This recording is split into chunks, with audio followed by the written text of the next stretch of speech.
Where's that little filter? You are going on here.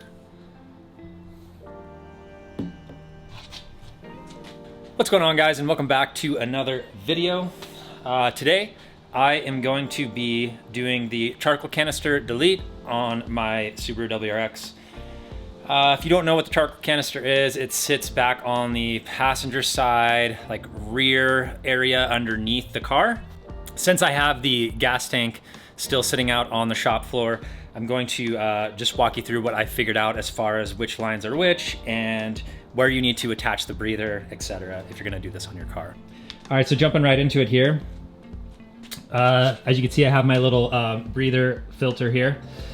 This is just one I got from O'Reilly down the street. It was about 20 bucks or so. It's an Edelbrock, so it's a decent brand.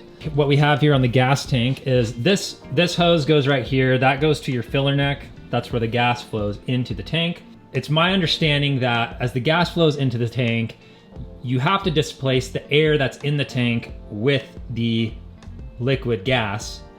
And if you don't have a vent, there's nowhere for the air to go. And so the pump will think that the tank is full when it's not, and it will shut off early, and you won't ever be able to get enough gas in your tank. At least that's what I heard.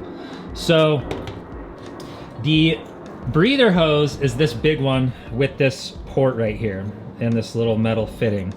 And that comes right off the tank right here underneath that bracket. And so this kind of comes down, and both of these hoses attach to that charcoal canister, as well as this one, I believe. This one you do not need to do anything with. You can cut it, you can remove it. I think what I'm gonna do is just remove it from right here and save it. And the reason I'm saving it is kind of silly. It's just in case I ever wanted to reinstall a charcoal canister on this thing and take the car back to stock, which is very unlikely, but whenever I'm doing a delete like this, I always save my old OEM parts just in case. I don't know, you never know what may happen in the future, and if for whatever reason you're gonna need to do that. And if you just have the parts stashed, it's just a quick, easy swap, and you don't have to source old OEM hoses and stuff. So this is just the evap line. You can totally take this off or trim it back or just tuck it, whatever you want to do. Obviously, if you follow it back, this whole hard line right here could be removed. I'm just gonna leave it in place. I don't want to break any of these clips. You have these wiring clips right here that clip in right near the charcoal canister as well. These also, you can just wrap them up, tuck them somewhere, zip tie them out of the way. You're not gonna need those. Quick disclaimer when doing this, just know that if you're gonna do this, you are gonna get a check engine light, because these clips are no longer clipped in and it thinks that something's malfunctioning and not working correctly. So you need a way to disable those codes. However, if you tune open source like I do, especially on these older generation WRXs, it's personally, I think it's the way to go. The access port is nice and blah, blah, blah, that's great, but like, if you want to really modify your car, I really highly encourage open source. It's really not that hard. If I can figure it out, I know you guys can figure it out. I'm not saying that I've tuned it. I definitely have not like built a map for my car, but as far as like utilizing it to be able to flash new maps and such, it's really not that bad. And it's free. All you need is a Tactrix cable. So yeah, anyway, just wanted to provide that disclaimer for you guys. So if you're gonna do this, just expect that you're gonna need to figure out how to disable those CELs. Now, as far as attaching this, I'm not really sure what I'm gonna do. I may just pull this coupler out of here and attach it to this end right there, and then try to find a spot back there to just kind of zip tie it up in place or something like that. And I have seen people that use like a waterproof mesh around these, so that if you do drive through some water or something like that, or when there's snow on the ground, that water is gonna get through this filter. I'm honestly not that worried about it. I don't see enough water really getting in there to make a difference. But we'll see. Maybe it's stupid to not use the waterproof mesh, but I'll look into that. But for now, I'm just gonna mount it on how it is. I can always add the mesh later. So I'm gonna jump underneath the car now, and I'm gonna show you all the components of the charcoal canister and how to remove all that stuff. All right, guys, so I'm underneath the rear of the car. Obviously the gas tank is still not in here. Don't worry about that. I will show you how all of these different hoses in here hook to the gas tank, and how, you know, which ones you'll need to disconnect and all that. Anyway, so this is the charcoal canister, and there are other components up kind of underneath it. So that's what you'll be taking off if you want to do this. So I have it all loosened up. I've already taken the thing off just for simplicity's sake and just so that I know that I can explain this well. So obviously this hose is going to be connected. This hose connects here to this breather port on the filler neck. This one right here is another one that goes up to the gas tank. These two obviously aren't going to anything right now because those are the two hoses that are on the fuel tank right now that attach over to it. So yeah, basically all the hoses that you see that are connected to the charcoal canister, you can just start popping those off. You're also going to want to pop off any of the hoses that are connected to the fuel tank, so that when you pull this down, you're obviously going to be able to have it free from the gas tank. So first off, you have like some 12 mil nuts here, here, and there. That's what holds the charcoal canister up in place. So once you have your hoses all disconnected, you can zip those off. All right, so now that we have the canister off, there's these other components. So this piece back up in here with these hoses, they will be attached to this line and this line. Obviously I already have those pulled off, so you can pull those off. You do have a clip up here. You want to make sure you unclip that. And then this piece right here, it is held on by a 12 mil bolt that also holds this mounting bracket for your sway bar right here. So you pull that one bolt out and this whole piece just comes right out.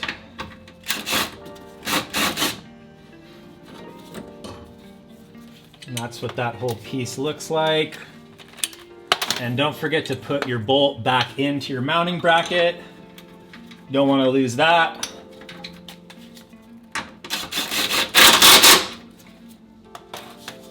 So that's the second piece right there. Now, this piece that I just pulled off, it has this post right here.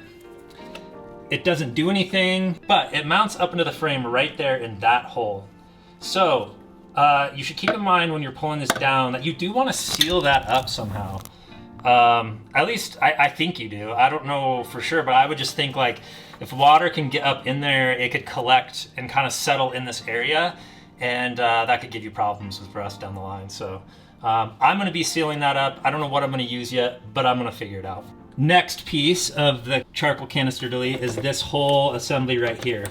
Now you have this bracket right there that holds the canister on, and then this piece back here. You can just undo this, or you can take this bolt out right here and drop the whole thing. If you do it this way, you can slide this piece out the back first and then drop that. Probably easier to just use your 17 mil and zip that off all in one go.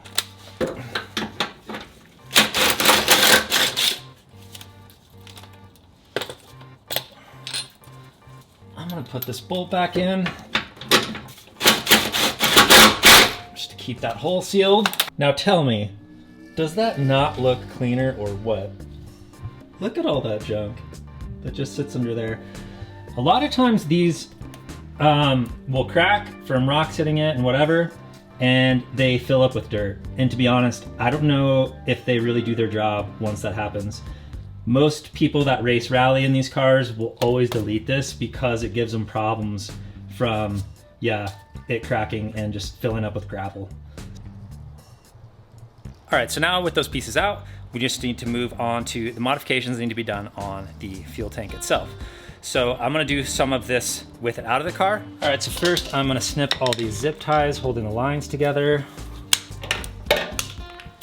Next, I am going to remove this evaporative line right here, and I'm just gonna set it aside in case I ever need it. Comes off real easily.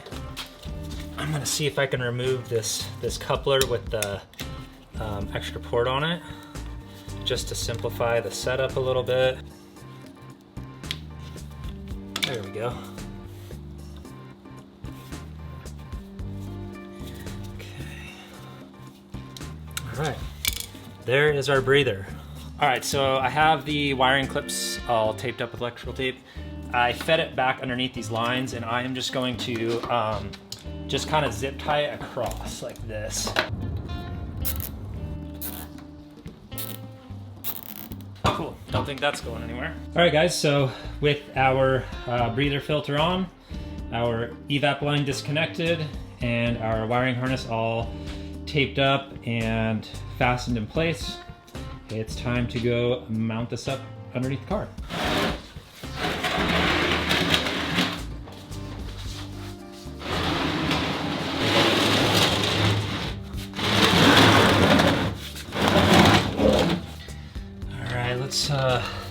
Let's get our strap on ready so we can mount this bitch. Whoa, that just sounded really bad. Sometimes I just say things, I don't realize how it's sounding. You know what I'm saying? These straps that hold the gas tank too, by the way, they have a little engraved orientation marker on them. See how it says for right hand, and then it has an arrow pointing towards the front. So you can't really mess it up.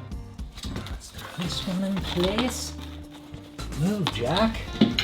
Jeez. This is what happens when you hang out by yourself too much. You get weird. So before I start trying to mount that tank, so if you look through here, that clip right there, this guy, this big clip, this needs to be fed through here. So if you're going to reinstall your gas tank, don't forget to slide this through before you start mounting it.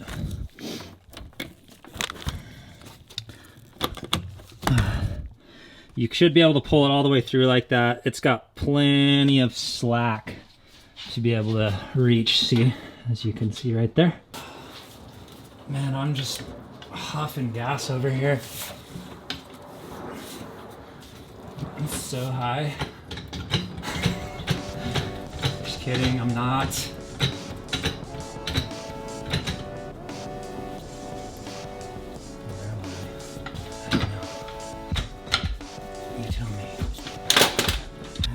Bolt started.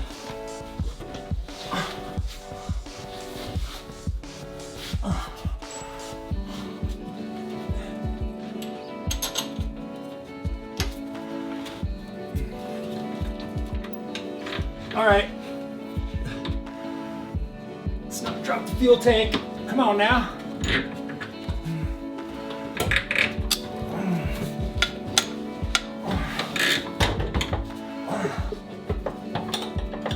On our bench press. Yes! Whew. All right, Jack, you gotta move.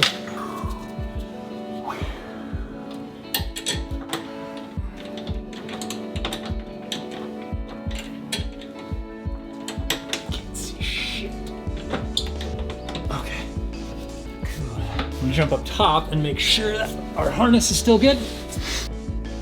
All right, so yeah, our grommet is still in here. Yep, looks good. And our lines and everything in here look good. Nothing's kinked. Let's check this other side as well.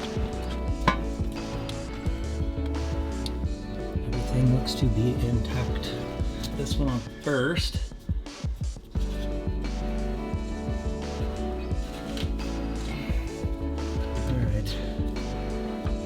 There, and then slide it over.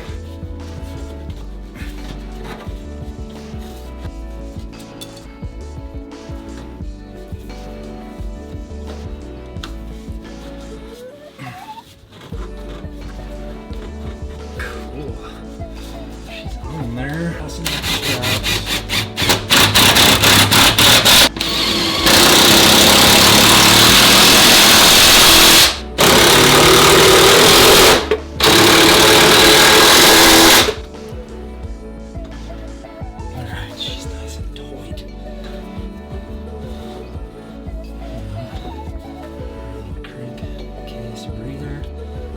that thing's just gonna chill right up in there. I'm gonna zip tie it to those. Plug in this hose. Cha.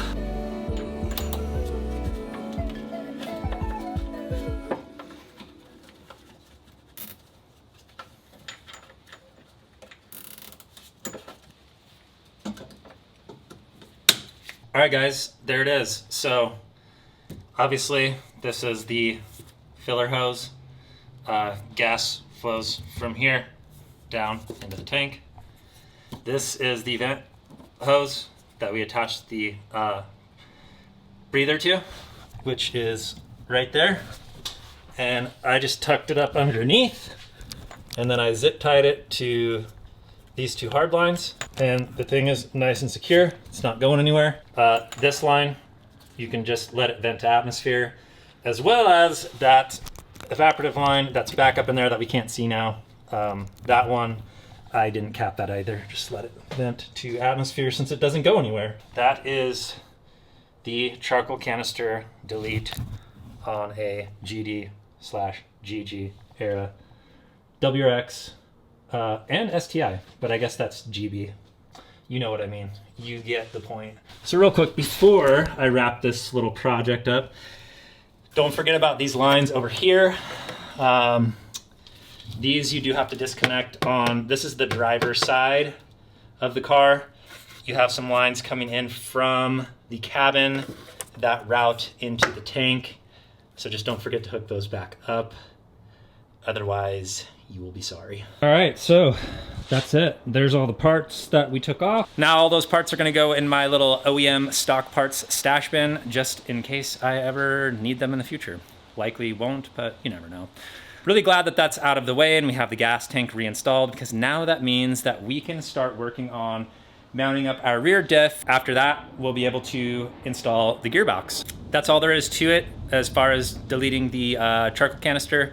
My CELs on this car have already been disabled for my evaporative system, so I shouldn't have any issues. Yeah, you just need to know which lines are which and which one to attach that breather filter to, and then you're good to go. And I also want to give a shout out to the Subi Sanctuary again.